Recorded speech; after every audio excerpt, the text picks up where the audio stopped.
Officer Shawn Silvera leaves behind a wife and 2 children. He was hit and killed last night by a man fleeing police. The crash happened on southbound 35W in Lino Lakes. Officer Silvera was placing spike strips on the highway when he was run down. Tim Blotz joins us now from the newsroom with more. Well, we're finding a lot more about Officer Shawn Silvera tonight. This was an officer whose uncle calls a cop's cop, but he was a lot more than that.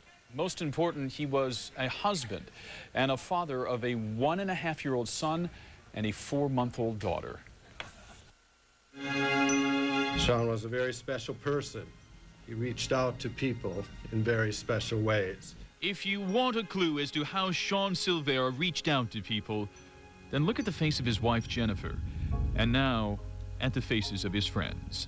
This is a major, major loss for us. What fellow officers want everyone to know is that Shawn was more than a cop. He was first a humanitarian. He walked away from his badge in 2001 to join the Peace Corps. He spent 2 years rebuilding a village in Honduras. The most impressive thing I think a lot of us can say about Shawn is to watch him speak Spanish to people that we dealt with. I mean, if you want to see a bunch of cops standing around in awe, watch Shawn speak to some of the people we deal with.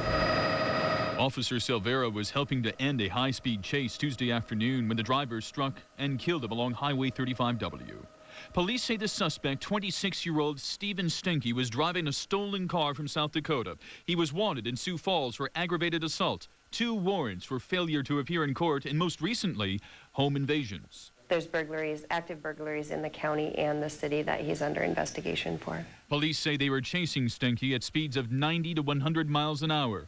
Officer Silvera was ahead of the chase and laid down a spike belt across 35W to puncture Stenke's tires, but police say Stenke turned and struck Silvera. I do not believe he was avoiding stop sticks at the point of crossing into the median and striking Officer Silvera.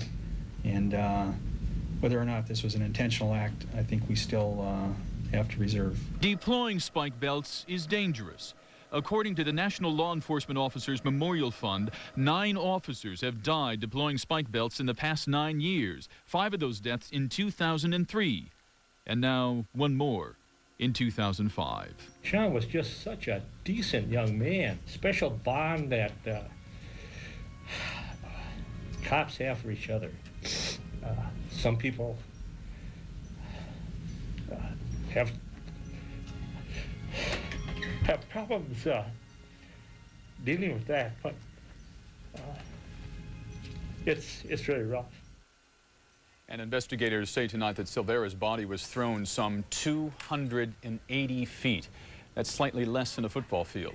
The Anoka County Attorney is expected to charge Stephen Stenke tomorrow with 2nd-degree homicide. In the newsroom, Tim Blotz, Fox 9 News. All right, thank you, Tim.